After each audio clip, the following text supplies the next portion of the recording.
Est-ce possible que la hausse des taux d'intérêt puisse fonctionner et que finalement, l'intention des banques centrales que l'économie ralentisse et qu'on assiste à un atterrissage en douceur soit possible?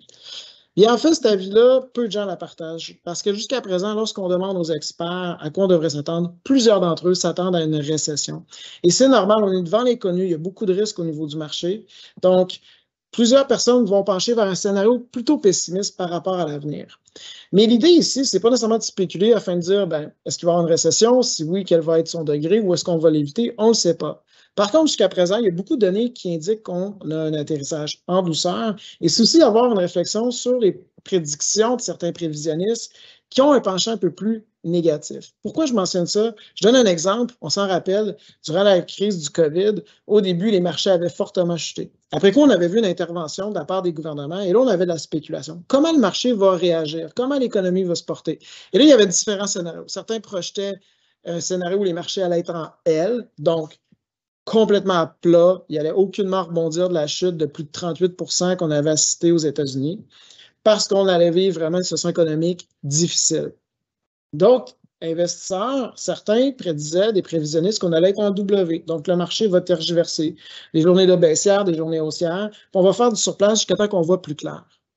D'autres prévisionnistes optaient, je dirais en fait, c'est la majorité, pour un scénario comme le logo de Nike, un swoosh. Donc, une reprise très lente, tranquille. Puis lorsqu'on sortira de l'impasse, là, le marché pourra progresser plus rapidement. Puis finalement, je ne me rappelle pas d'une personne, d'un prévisionniste qui avait prédit un scénario en V où le marché chute et le rebond serait significativement élevé. Finalement, c'est ce scénario qu'on a opté. Puis je comprends me mettre à la place d'un prévisionniste qui doit faire des projections. C'est ça, j'aurais peut-être un biais, être un peu plus conservateur parce qu'on ne veut pas avoir de l'air du plus optimiste. Puis finalement, on se trompe, puis les gens perdent de l'argent parce qu'ils suivent notre conseil. À la place, peut-être, j'aurais plus une position de dire peut-être ça devrait remonter, mais soyons prudents.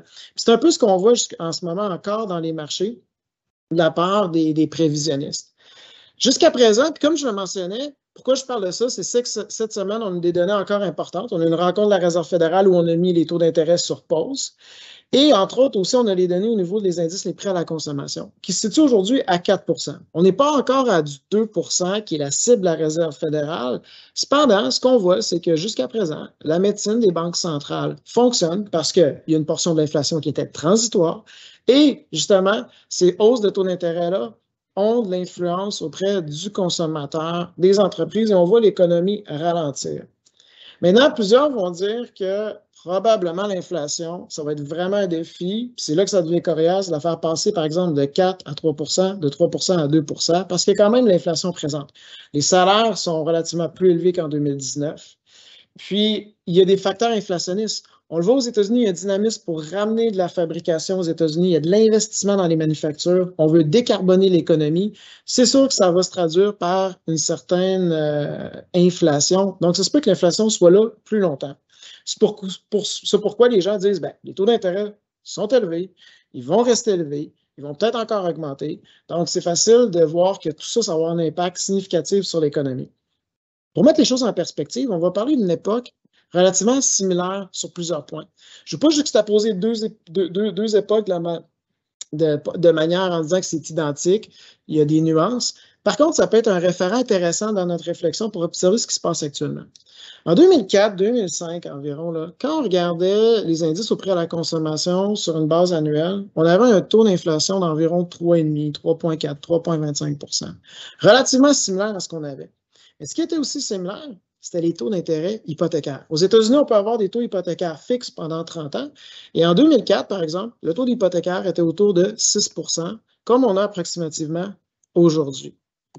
Finalement, la situation économique était relativement bien. On était en plein emploi avec un taux de chômage autour de 5 comme on a aujourd'hui. Donc, on a un marché du travail qui est en plein emploi. Donc, on peut douter qu'il va y avoir de l'inflation potentiellement salariale. On a des taux d'intérêt similaires à ce qu'on a aujourd'hui.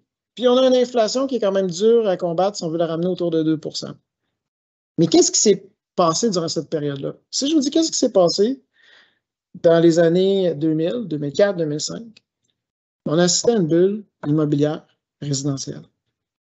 N'est-ce pas que peu de gens parlent de ce scénario-là? Puis je fais, vraiment pas une prédiction qu'il va y avoir une bulle immobilière résidentielle, mais dans un même environnement, sur certains points, cet environnement a causé de la spéculation immobilière.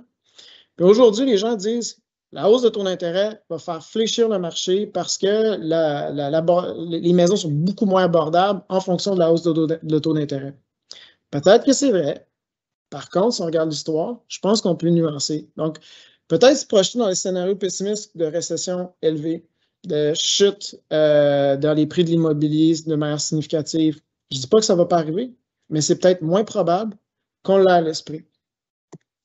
Puis, il faut se rappeler que jusqu'à présent, la médecine des banques centrales fonctionne, puis on est encore tôt dans ce processus-là.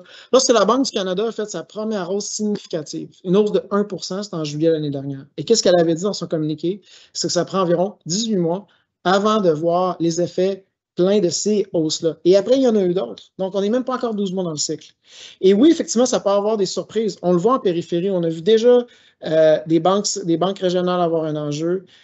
On peut se douter que certaines tours à bureaux dans le commercial vont avoir des défis, des placements privés. Warren Buffett il dit c'est quand la marée baisse qu'on découvre qui se baigne nu. Je suis convaincu dans cet environnement de taux d'intérêt-là qui a augmenté depuis un an, on va voir du monde qui se sont baignés nus. Mais peut-être ça va rester encore en périphérie. Donc, l'idée ici que je voulais vous partager, c'est vraiment de nuancer peut-être certaines prédictions, en particulier les plus pessimistes. Je ne veux pas mentionner que c'est impossible que ça arrive. Par contre, jusqu'à présent, on voit que la stratégie des banques centrales fonctionne jusqu'à présent. Je vous remercie de m'avoir écouté.